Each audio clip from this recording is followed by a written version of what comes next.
हम ये जानते हैं कि मनुष्य अपनी सभ्यता के प्रारंभ से अपनी जानकारी के लिए योजनाएं बनाता चला आया। वो एक खोजी प्राणी है। व्यक्ति टूल मेकिंग से उसकी लाइफ शुरू होती है मनुष्य की, और रूल मेकिंग तक आ जाता है। औजार बनाने से प्रारंभ करके अब वो ऐसा नियम निर्माता और संहिता निर्माता बनने की स्थिति में है जब सब कुछ उसके इशारे पर संहिताबद्ध सूचना तंत्र के रूप में कार्य करते हैं। शिक्षा नीति, वर्तमान शिक्षा नीति भारत के विकासशील होने या विकसित होने का जो प्रश्न है, वो एक ओवरनाइट प्लान नहीं, रातों रात की योजना नहीं। वो संभावना, वो सत्यता, वो पोटेंशियलिटी हमारे राष्ट्र में है, प्रारंभ से रही है, और वो पोटेंशियलिटी जब है दुनिया में विकसित राष्ट्र के रूप में पुकारने है, गाथा ज्ञान हमारा होने लगे। और वो पोटेंशियलिटी में देख रहा हूं आपके इस कार्यक्रम में। प्रारंभ में एक प्रशिक्षु ने सरस्वती गान प्रस्तुत किया था। मैं मुक्त हो गया था, बड़ी लय में, बड़े तरन्नुम में, बड़े अनुशासन के साथ प्रस्तुत किया। तो मुझे लगा यही तो पोटेंशियलिटी है, यही वो संभावना है जो आगे देश को विकासशील से विकसित पहचान बनाने के रास्ते पर ले जाएगी। ये संभावना की बाहर से नहीं, ये संभावना आप में। समय की सीमा के दृष्टिगत मेरा संभाषण थोड़ा पहले कर लिया गया, बाद में आप सुनेंगे।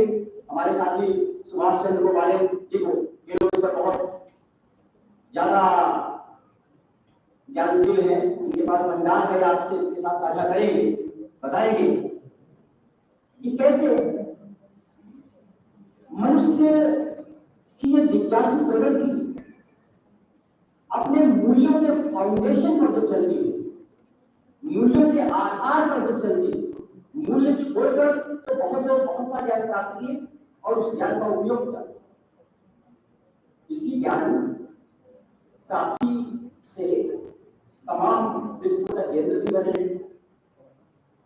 इसी ज्ञान प्राप्ति से तमाम विनाशक स्ट्रेटजी भी बनती है। गाजा में बमबारी चल रही है, यूक्रेन और रूस के लंबे समय से चल रहे युद्ध से आप परिचित हैं। ज्ञान के अभाव में विद्या नहीं मिल सकती थी, है तो वहां भी ज्ञान, लेकिन वो ज्ञान ना उनका अपना भला करने वाला है, न समाज का भला करने वाला है, न ब्रह्मांड का भला करने वाला है। भारत का ज्ञान कुछ अलग है। हमें सबसे पहले हमारे इस बात पर आएंगे यदि राष्ट्रीय शिक्षा नीति और इसके रोल पर हम आते हैं, लेकिन चूंकि आपने वो वेरिएबल्स तय कर रखे हैं कि इसको आपको प्लेस करना है कि यानी कि 2020 अ bridge between developing and developed India, ये जो वेरिएबल आपका है, सबसे पहले हमारा कॉन्सेप्ट हमारा जो हमारा स्पष्ट हो कि हम विकासशील से क्या समझते हैं, विकसित से क्या समझते हैं, कौन सा मापदंड है, कौन सी वो संरचना है जिसको हम विकसित कहते हैं, दुनिया की नजर में क्या है, हमारी अपनी नजर में क्या है। जो डेवलप्ड कंट्रीज की अवधारणा है, बहुत कॉमन सेंस से आप जानते हैं कि पूरी इंडस्ट्रियलाइज्ड कंट्रीज को डेवलप्ड कंट्रीज कहा जाता है, पूरी तरह से जो औद्योगिक, जिनकी बहुत स्ट्रॉन्ग इकोनॉमी है, जिनके पास बहुत हाई स्टैंडर्ड ऑफ लिविंग है, जीवन स्तर बहुत ऊंचा है, परचेजिंग पावर उनके पास बहुत है। हम उनको और उनकी इकोनॉमी की ग्रोथ स्टेबल और प्रोग्रेसिव हम उनको डेवलप्ड कहते हैं। यह दुनिया ऐसा मानती है कि वो विकसित और विकासशील उसके पहले की घटिका में उसी तरफ उन्मुख, उसी तरफ प्रयत्नशील इंडस्ट्रियलाइज्ड इकोनॉमी वाले औद्योगिकरण चल रहा है, पूरा नहीं हुआ। अंग्रेज की गुलामी पर खेती जो अर्थव्यवस्था है, कृषि अर्थव्यवस्था है, उस पर भी निर्भरता है। अर्थव्यवस्था उतनी स्ट्रॉन्ग नहीं है उन लोगों की तुलना में, इकोनॉमी की स्पीड कम है। तो इन सबको मिलाकर एक विकासशील देश का धागा खींचते हैं। विकासशील, तो विकासशील और विकसित के बीच का ब्रिज बने हमारी कोई योजना के बिना कुछ नहीं हो सकता। योजना तो हमें बनानी पड़ती है, चाहे वो आर्थिक विकास की हो, परिवार के विकास की हो, या देश और समाज के विकास की हो। प्लानिंग तो करनी होगी, योजना तो बनानी पड़ती है, और उस योजना के साथ ही आगे बढ़ना चला है। और उस योजना में जो ज्ञान प्राप्ति की योजना है, शिक्षा नीति जिसे हम कहते हैं, ज्ञान प्राप्ति की योजना, ये योजना सबसे महत्वपूर्ण है। इसलिए कि हम कौन से तत्वों का सेट प्राप्त करेंगे, जिसे हम ज्ञान कहेंगे, किस विधि से प्राप्त करेंगे, और कितना निर्भर करेंगे दूसरों की उस संज्ञा पर, दूसरा कोई हमको ज्ञानी कहेगा या कहेंगे। हमारे पास अपनी हैप्पीनेस का क्या फार्मूला होगा, अपनी प्रसन्नता का क्या फार्मूला होगा, ये सारी चीजें एक जैसी नहीं है। इनका कोई सार्वभौमिक विश्वजनीन मानक नहीं। जो विश्वजनीन मानक है, भारतीय संस्कृति उससे थोड़ा सा इतर है, अलग है, और वही इतर होना, वही अलग होना हमको दुनिया से अलग पायदान पर खड़ा करती है, एक अलग पहचान देती है। और वो पहचान हमारी कमजोरी नहीं है, वो पहचान हमारी मजबूती है, हमारी विशेषता है। वो पहचान ये है कि हम मूल्य विहीन शिक्षा को प्राथमिकता नहीं देते, हम मूल्य आधारित शिक्षा चाहते हैं। ऐसा ज्ञान, ऐसी शिक्षा जो कल्याण के लिए, जो सबके भले के लिए, जो सबका साधन करती हो, व्यक्ति को अंदर से उसकी पोटेंशियलिटी को एक्चुअलिटी में सकारात्मक रूप से तब्दील करने की प्रेरणा देती हो, वो शिक्षा। और इसकी नीतियां स्वतंत्र भारत में ये तीसरी शिक्षा नीति है। हिंदुस्तान की स्वतंत्रता के बाद पहले जो शिक्षा मंत्री थे मौलाना अबुल कलाम आजाद, उन्होंने 1948-49 में ही कुछ शिक्षा नीति के संदर्भ में कुछ आयोग के गठन का प्रस्ताव दिया था, जो सर्टिफाई नहीं हो सका। आगे 1951-52 में कुछ माध्यमिक शिक्षा आयोग जैसा कुछ कॉन्सेप्ट आया। 1961-62 में कुछ शिक्षा में बुखारी कमीशन यूजीसी की इनिशिएशन पर आता है। लेकिन पहली शिक्षा नीति जो आती है वो 1968 में आती है, इंदिरा गांधी के प्रधानमंत्री के बाद 1968। और 1968 के बाद दूसरी शिक्षा नीति 1986 में आई, जिसको 1992 में पीवी नरसिम्हा राव के प्राइम मिनिस्टरशिप में उनकी सरकार में उसको मॉडिफाई किया गया। और 1986 के बाद 34 साल बाद लगभग ये तीसरा दस्तावेज बना। मैं शिक्षा नीति इसलिए नहीं बनेगी, पुरानी शिक्षा नीति में कोई कमी रह गई, कमी नहीं। हमेशा हर कोई नीति, हर कोई योजना समय और परिस्थितियों के सापेक्ष हो। समय और परिस्थितियां जब जैसी चुनौतियां हमारे समक्ष उपस्थित करती हैं, उनका प्रत्युत्तर देने के लिए हम कोई संहिता बनाते हैं, तैयार करते हैं, नियमों की व्यवस्था करते हैं। समय बदलने के साथ परिस्थितियां बदलती हैं, परिस्थितियों से चुनौतियां बदलती हैं, और फिर चुनौतियों का प्रत्युत्तर देने का तौर तरीका भी बदलने का एहसास होने लगता है, उसका भी मौका आता है, उसकी भी जरूरत पड़ती है, जिसके कारण हमें अपनी योजनाओं को मॉडिफाई करना पड़ता है या नई योजनाएं बनानी। आगे भी ऐसा नहीं है कि अंतिम योजना है। आप लोग नए भारत के उस विकसित भारत के कर्णधार हैं। आपके समय में बहुत सी योजनाएं हैं, समय अंतिम रूप से नहीं बदल चुका। परिवर्तन प्रकृति का नियम है, लगातार बदलाव हो रहा है, लगातार चुनौतियां नहीं आ रही हैं, उद्देश्य बदल रहे हैं, कोई सा उपाय चेंज हो रहे हैं, और वो जितनी तेजी से परिवर्तित हो रहे हैं उतनी तेजी से हमें इन नियम विधानों की जरूरत पड़ेगी। इस पीछे के लगभग 35-36 साल के काल में, यानी पुरानी शिक्षा नीति करने के बाद से अब तक हमारी इकोनॉमी में तमाम नई विस्ता खुली है, नए क्षेत्र खुले हैं, तमाम तरह के उद्देश्य पर परिवर्तन हुए, लक्ष्य बदले हैं हमारे। विश्व का भू राजनीतिक नक्शा भी थोड़ा बहुत बदला है। तो ऐसे में ये नई शिक्षा नीति एक गुरुतर भार अपने ऊपर है, बड़ा गुरुतर भार है। आपको सबको जानकारी होगी, आप सब जिज्ञासु और विद्वान भी यहाँ पर शिक्षा ले रहे हैं कि प्रोफेसर के कस्तूरी रंगन जो इसरो के पूर्व चेयरमैन थे, उनकी प्राप्त की हुई ये शिक्षा नीति है, जो थोड़ा सा शेयर आपके साथ कर लें कि ओरिजिनली ये इंग्लिश में 477 पेज का दस्तावेज उन्होंने प्रस्तुत किया था, जिसका हिंदी अनुवाद 648 पेज का था, और जो वर्तमान शिक्षा नीति में 60-65 पेज एवरेज है। तो जो मूल दस्तावेज है बहुत बलिष्ठ है। उस मूल दस्तावेज में इसका पूरा दर्शन मिलता है। वीडियो ने इकट्ठा किया है, बनाया अपनी सृजनशीलता से, और वर्तमान पीढ़ी उसमें अपना नया कुछ जोड़ उसको मिला है, ज्ञान का संपूर्ण समुच्चय कहते हैं, और कहते यही कुंजी है। तो कहीं से कटाफ है ये बात नहीं। एक और उदाहरण मैं आपको उन्हीं के द्वारा दिया गया देना चाहूंगा, जिससे आपको इसका दर्शन समझ में आ जाएगा शिक्षा नीति का और शिक्षा का है क्या है। 1991 में एक इंटरनेशनल कमीशन ऑन एजुकेशन बना था, जिसने 1996 में यूनेस्को को की रिपोर्ट,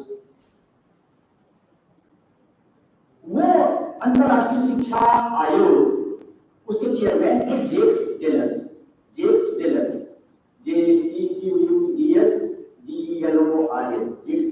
मैं इसको इसलिए कर रहा हूं कि आप जान लें, क्योंकि जेक्स डेलस उसके चेयरमैन। जेक्स डेलस ने वो रिपोर्ट यूनेस्को को सौंपी थी, उसका उल्लेख प्रोफेसर कस्तूरी रंगन ने अपनी शिक्षा नीति में किया, क्योंकि उन्होंने शिक्षा के 4 पिलर बताए, बहुत महत्वपूर्ण जो है 4 पिलर बताए हैं जेक्स डेलस, और उसका एक रिपोर्ट फॉर्म में जो उन्होंने प्रस्तुत किया है, उसको टाइटल दिया है learning the treasure within, learning the treasure within, ये शीर्षक है उसका रिपोर्ट, और उसके 4 पिलर्स बताए हैं।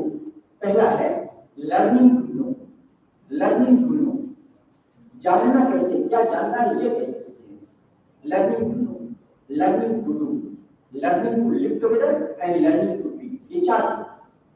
लर्निंग टू नो, एक यूरोपियन फिलोसोफर था व्हाइटहेड जिसका नाम, उसका एक स्टेटमेंट आता है, वो आता है कि आप जानते हैं ना कि 1750 से 1850 के बीच का समय इंडस्ट्रियल रेवोल्यूशन का समय माना जाता है, और औद्योगिक क्रांति का समय माना जाता है। क्यों माना जाता है? कि उस पीरियड में इतने मौलिक आविष्कार और इतने खोजें हुई, छड़ी लग गई, और सब मौलिक तरह के आविष्कार थे ना, जिसके कारण उसको क्रांति का नाम दे दिया गया, औद्योगिक क्रांति है। उसके विषय में व्हाइटहेड ने कहा था कि कैसे आप क्या कहेंगे, what was the greatest invention of the 19th century, 19वीं शताब्दी का ग्रेटेस्ट इन्वेंशन क्या था, सबसे बड़ा आविष्कार? उन्होंने इसे बनाया, उन्होंने कहा कि आप कुछ भी नाम लीजिए, कि जेम्स वाट ने स्टीम इंजन बना दिया, हार्ग्रीव्स ने स्पिनिंग जेनी बना दी, और उसने तो ऐसे तो छड़ी लग गई है, इसीलिए उसे औद्योगिक क्रांति कहा गया है। एक तो इन्वेंशन नहीं है, एक तो आविष्कार नहीं है, एक तो खोज नहीं है। इस 100 साल में इतनी खोजें हुई हैं ना, कि जितना मानव जीवन के इतिहास में पहले कभी हुई नहीं। तो रॉबर्ट व्हाइटहेड ने कहा कि महत्वपूर्ण ये नहीं है कि स्टीम इंजन बना या सूत काटने की मशीन बनी, उसने कहा था greatest invention of the 19th century was the invention of the method of invention. ध्यान दीजिए, 19वीं शताब्दी का सबसे बड़ा आविष्कार, आविष्कार की पद्धति का आविष्कार, मनुष्य ने आविष्कार करना सीखे। जेक्स डेलस ने अपने पहले पिलर में लर्निंग टू नो में यही बात तो कही, लर्निंग टू नो। हमें फार्मूला चाहिए ना। आज आप रेसिपी खोजते हो, आज आप फार्मूला खोजते हो ऑनलाइन और ऑफलाइन, जो फार्मूला मिल जाए फिर तो प्रोडक्ट हम अपने बना लेंगे, वो चाहे रसोई में बनाना हो या बाहर बनाना, ये तो तो वो लर्निंग टू नो पहला।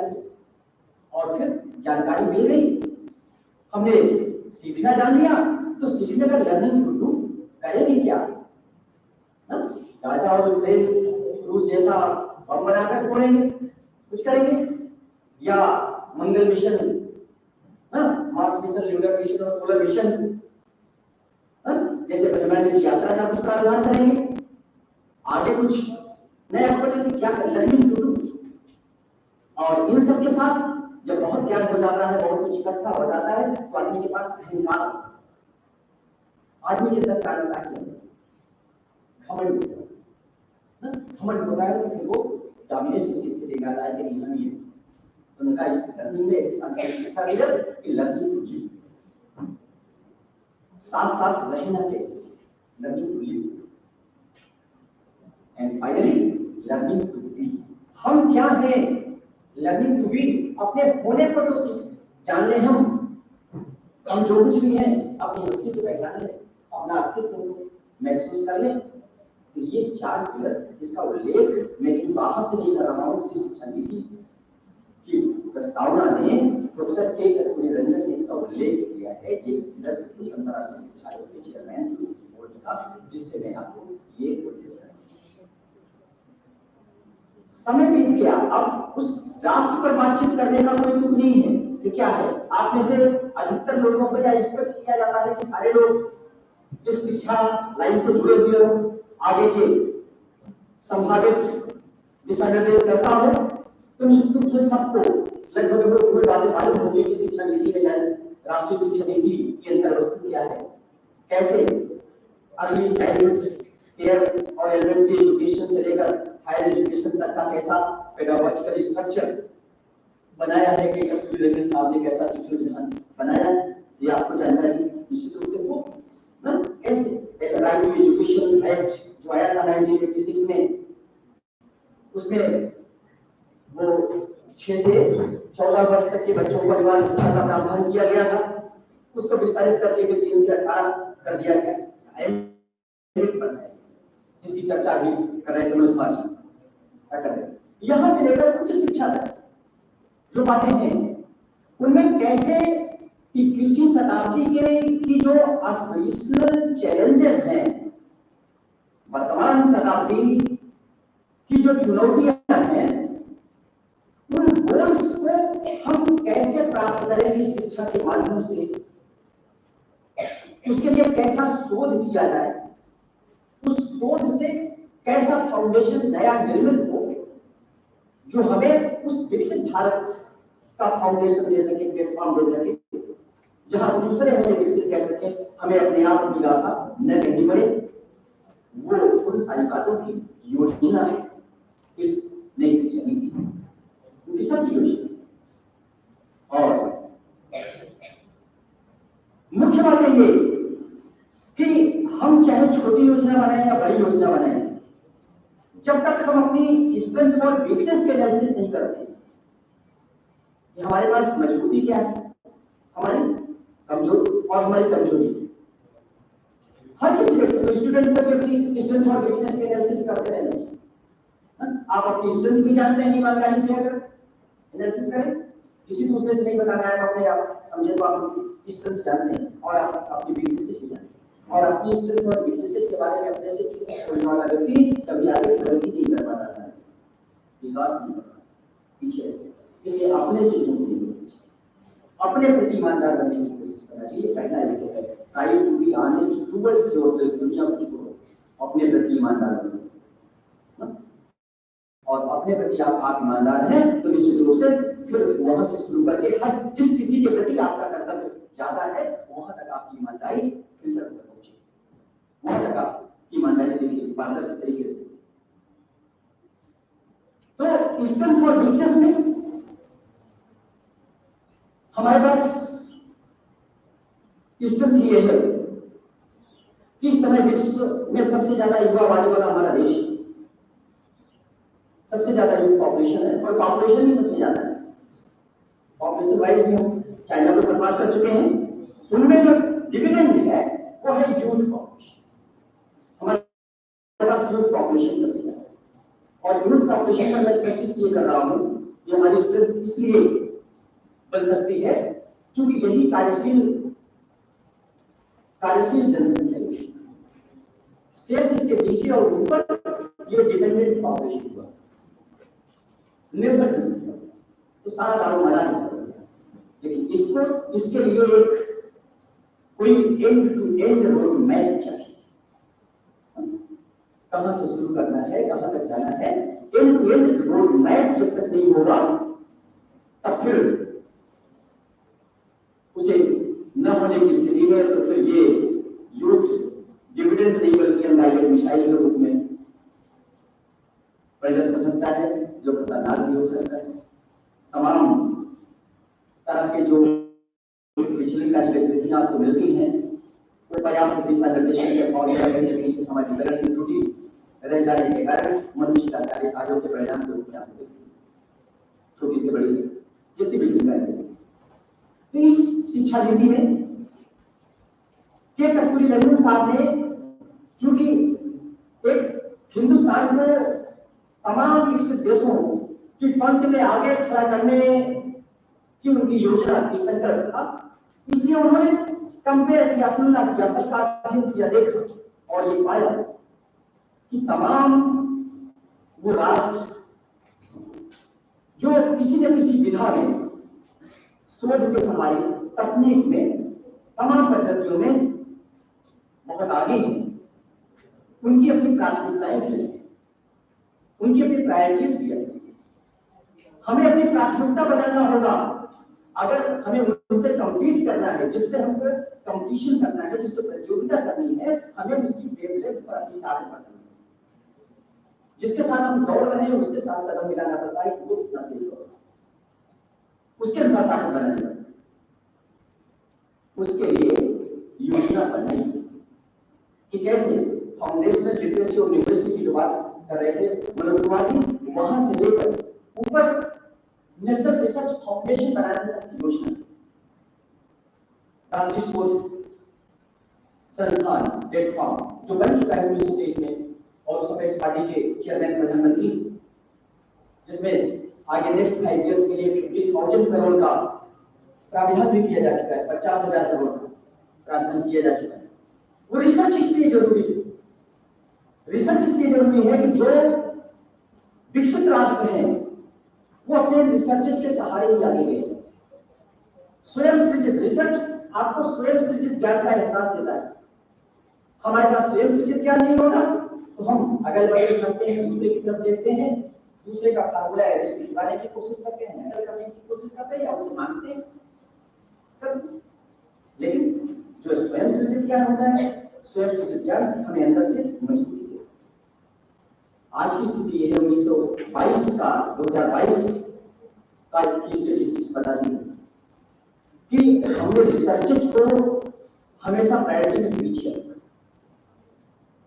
इसलिए हमारे यहाँ रिसर्चेज मौलिक प्रकृति की कम हुई है। जो हुई है वो सब इंडिविजुअल प्रयास से उनके संकल्पों से हुई, जिन लोगों ने किया उनके संकल्पों से। इजराइल जैसा देश अपनी जीडीपी का 4.3% अपने रिसर्च पर खर्च कर रहा है, यूएस 2.8% खर्च कर रहा है। और फिगर आपको बताएं, जो यूएस की फिगर है जैसे 971 बिलियन यूएस डॉलर जो रिसर्च पर खर्च कर रहा है। चाइना 551 बिलियन यूएस डॉलर अपने रिसर्च पर खर्च कर रहा है, 3.5% के आसपास। जापान खर्च कर रहा है, जिससे करते थोड़ा जापान खर्च कर रहा है 168 बिलियन डॉलर। साउथ कोरिया खर्च कर रहा है 146 बिलियन डॉलर। ये सब, और जब हम नीचे आते हैं तो नीचे हिंदुस्तान कितना खर्च कर रहा है। इंडिया बहुत बड़ा देश है, पॉपुलेशन हमारी इतनी बड़ी है, मानव संसाधन निर्माण करने की जिम्मेदारी सबसे ज्यादा हमारे ऊपर है, क्योंकि सबसे ज्यादा संख्या हमारे पास है। और हमारे यहाँ खर्च हो रहा है 65 बिलियन, जो हमारी जीडीपी का 0.69% परसेंटेज में आते हैं। तो ये गैप, ये हमारी वीकनेस है। हमें अपनी वीकनेस पे शर्माना नहीं चाहिए। वीकनेस ये कस्तूरी रंगन साहब ने भी इन सारी चीजों की एनालिसिस की है और इसी आधार पर उन्होंने सुझाव दिया है कि हमें आगे बढ़ना है, हमें मैच करना। और मैच करने के लिए क्या चाहिए? मैच करने के लिए हमें अपनी इकोनॉमी स्ट्रॉन्ग इकोनॉमी चाहिए, मजबूत अर्थव्यवस्था चाहिए, उसकी भी प्राथमिकताएं सुनिश्चित होनी चाहिए कि कहाँ केवल पैसा बीच में खर्च किया जाएगा या लोगों की अपनी कैपेसिटी बिल्डिंग में खर्च किया जाएगा। कहीं ना कहीं तो प्राथमिकता तय करनी होगी ना। केवल भाषण करने से, केवल नारा लगा देने से विकसित नहीं होते। हमारे अंदर विकसित होने की सारी संभावना है, सारी वो पोटेंशियलिटी है ना। और लगभग विश्व के दूसरे राष्ट्रों से ज्यादा संकल्प वाले लोग हमारे हैं, जो तमाम कम सुविधाओं में ज्यादा कार्य करने की क्षमता रखते हैं। लेकिन उसके बाद भी एक स्तर ऐसा आता है, एक समय ऐसा आता है जहां पर उन्हें राज्य के समर्थन की आवश्यकता होती है, उसके प्रमोशन की आवश्यकता होती है, वहां से प्रेरणा की आवश्यकता। तो मनुष्य की जो कॉग्निटिव स्किल है, एजुकेशनल और कॉग्निटिव साइकोलॉजी को एक करके, जो संज्ञानात्मक उसका अपना मनोविज्ञान है कि व्यक्ति कुछ करना चाहता है लेकिन कैसे करे, उसकी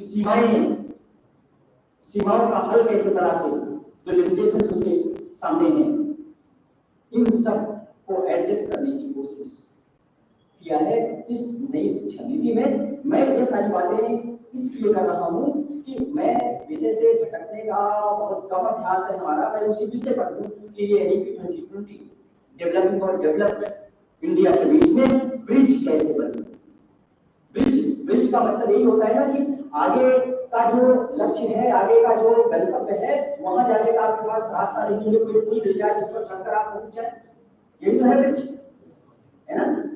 आगे जैसे नदी है बीच में या कोई जलाशय है, बीच से आप नहीं जा सकते, तो आपको एक ब्रिज चाहिए जाने के लिए आगे उस गंतव्य। तो गंतव्य आपका वो विकसित, वो डेवलप्ड स्टेज, वहां तक जाने के लिए आपको ब्रिज चाहिए। और ब्रिज आप तलाश रहे हैं ये 2020 में, अपनी नीति में निश्चित रूप से तलाशना भी चाहिए। योजना बनाने के माध्यम से ही मनुष्य चांद पर चला गया है, मंगल पर चला गया है, सोलर मिशन आज द वे है। तो योजना बनानी पड़ती है, परिकल्पना करनी पड़ती है।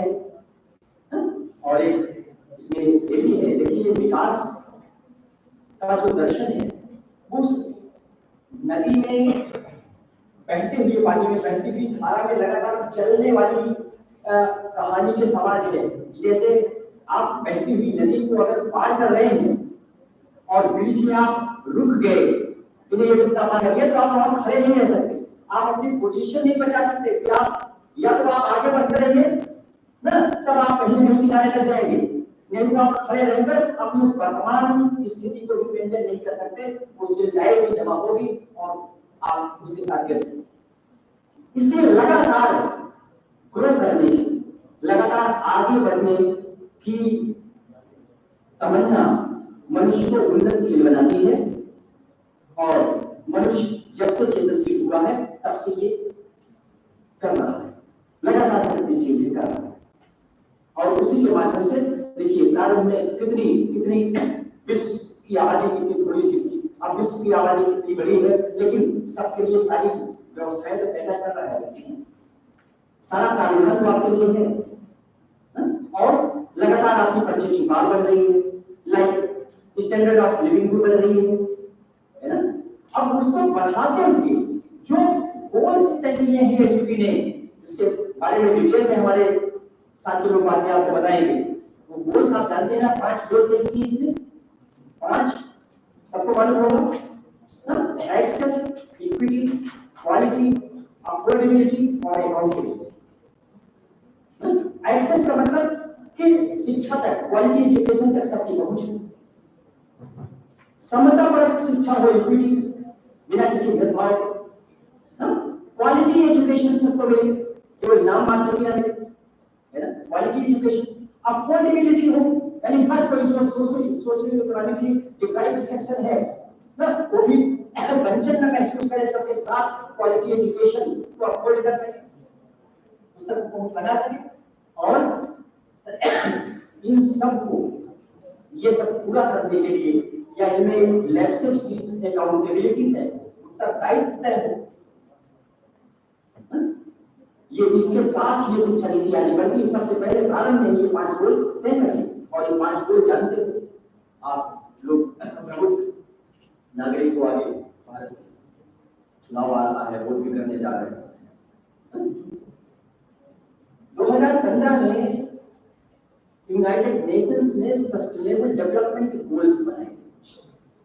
सस्टेनेबल डेवलपमेंट गोल्स से मतलब समझ रहे हैं आप, यानी ऐसे विकास के लक्ष्य जो आगे जिन्हें हम सस्टेन कर सके, जिन्हें वहन कर सके, जो चलते रह सके। सस्टेनेबल से मतलब नहीं है कि अभी कल मैं पेपर में पढ़ रहा था तो पता चला अफ्रीका का एक शहर केप टाउन वो ऑफिशियली वाटर ने घोषित कर दिया, जल विहीन, वहां लोगों के नहाने पर प्रतिबंध लग गया। जैसे आप पेट्रोल लेने जाते हो वैसे दिन भर में 25 लीटर पानी जगह जगह कलेक्शन सेंटर में वहां से मिलेगा, ज्यादा या कम उपयोग करने वालों पर कार्रवाई होगी। क्यों? क्योंकि इससे संबंधित सस्टेनेबल पॉलिसी दी गई है, हमने बर्बाद किया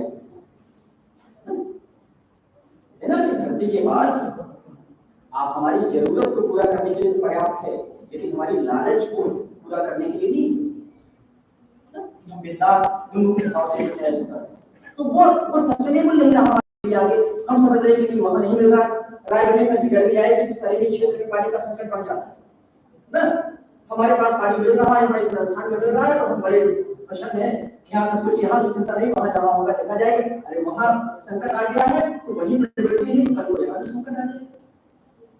सस्टेनेबल डेवलपमेंट गोल्स उसने बनाए हैं, these are 17 number, 17 sustainable goals है, एसडीजी जिन्हें आप साल में कहते हो। उस एसडीजी में 169 कंट्रीज उसके सिग्नेटरी हैं, जिनकी हस्ताक्षर है उस पर, जिनका कमिटमेंट है कि हमें पूरा करेंगे, उनमें भारत की एक प्रमुख देश है।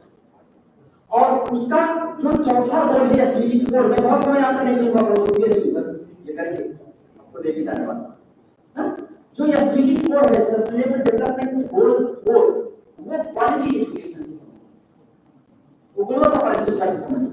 हमारी ये राष्ट्रीय शिक्षा नीति 2020 उसी एसडीजी गोल के साथ एलाइन होने की कोशिश करती है। इसकी ट्यूनिंग उसके साथ है कि कैसे हम उस गोल को, क्वालिटी एजुकेशन को, तमाम और जो सस्टेनेबल डेवलपमेंट गोल्स हैं वो इसी के सहारे आगे बढ़ती है। देखिए शिक्षा और धर्म दो ऐसी वस्तुएं हैं और दोनों को रिलेटेड है, जो आपके पास हो तो शेष सारे लक्ष्य, सारी अपनी समस्याओं पर आप अपने विवेक से नियंत्रण स्थापित कर सकते हैं। फिर अलग से कोई ऊपर भी आ जाएगी ना, अलग से गोल नहीं बनाना पड़ेगा, शिक्षा हो गई, आपके पास धन कमाने का रास्ता है, तो ऊपर अपने आप गरीबी हटेगी, है ना।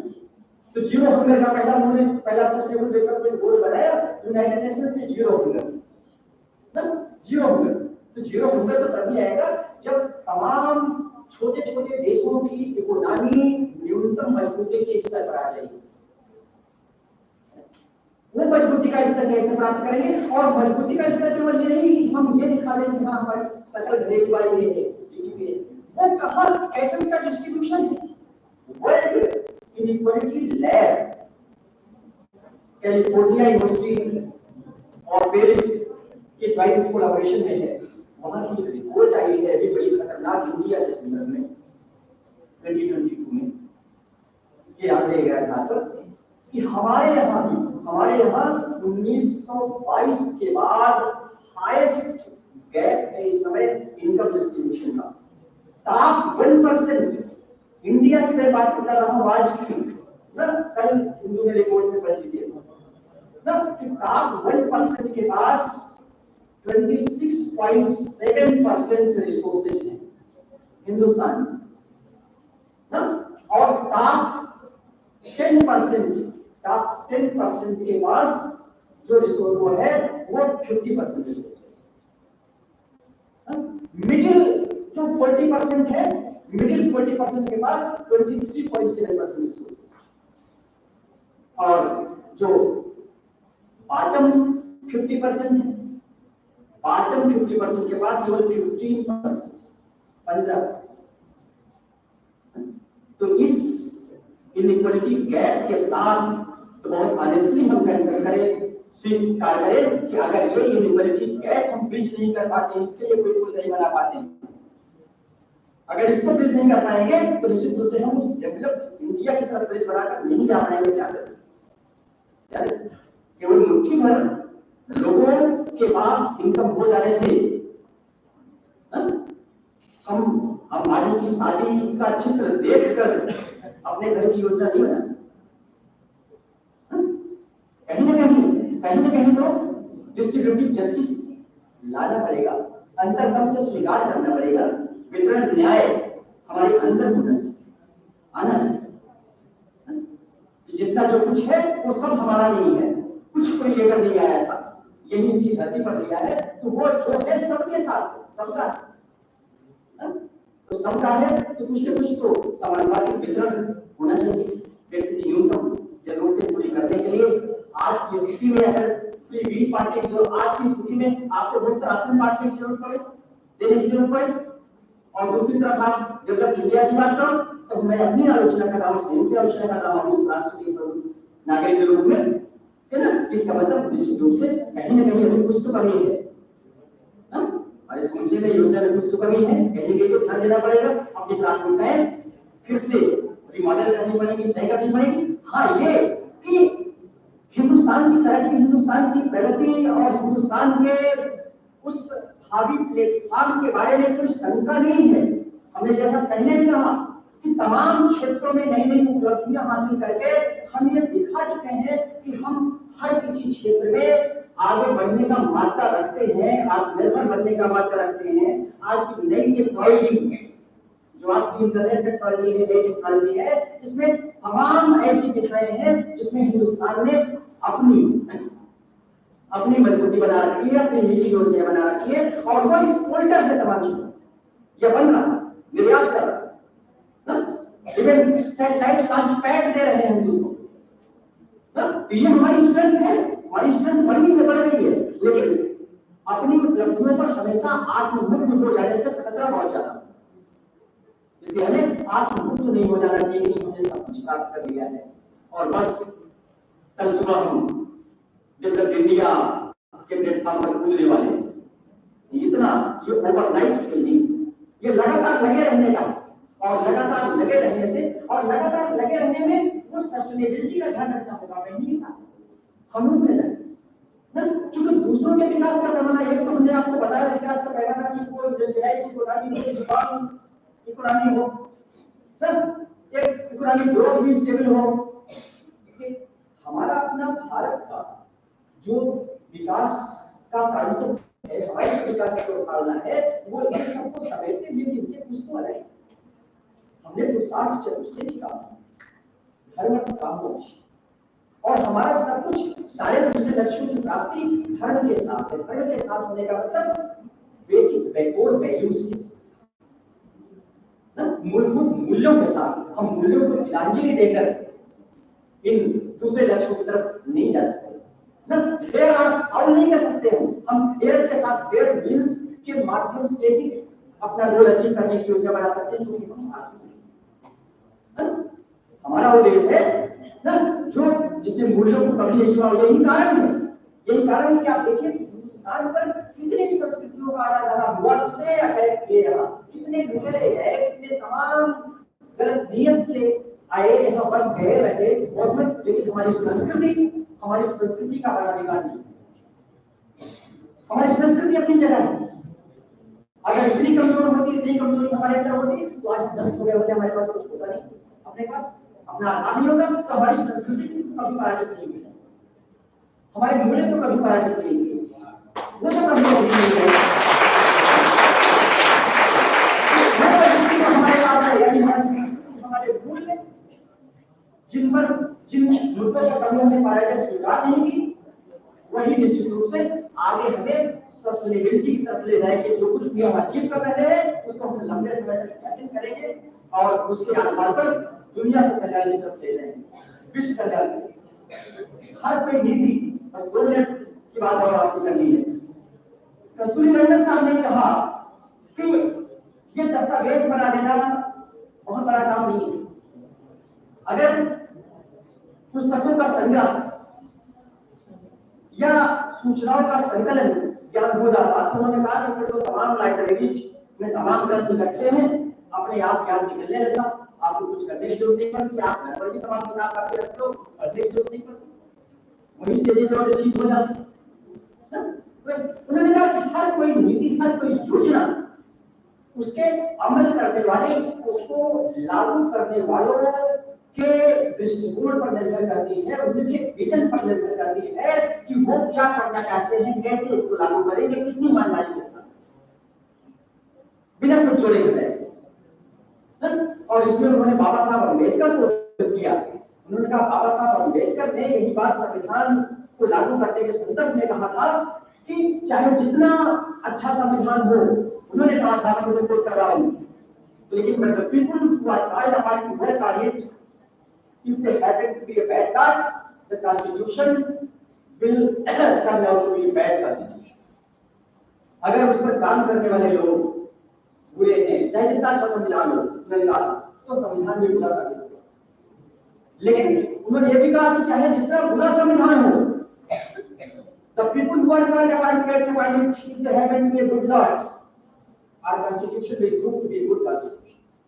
उन्होंने कहा कि हमारा कॉन्स्टिट्यूशन, अगर वो लोग अच्छे हैं जिनको इस पर कार्य करना है, अमल में लाना है, अगर उनकी नीयत साफ है, यही कॉन्स्टिट्यूशन बहुत अच्छा कॉन्स्टिट्यूशन होगा।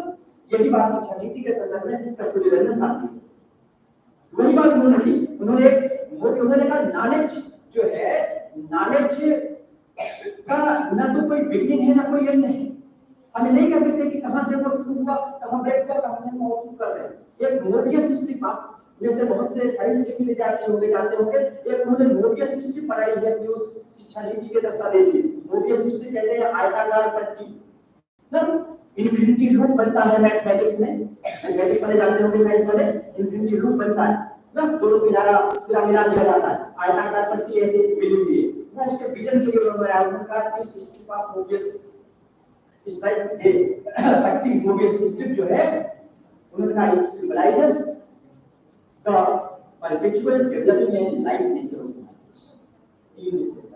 Perpetual यानी ज्ञान लगातार सतत चलता रहता है, रुकता नहीं है। Perpetual developing और विकास की तरफ आगे जाता है।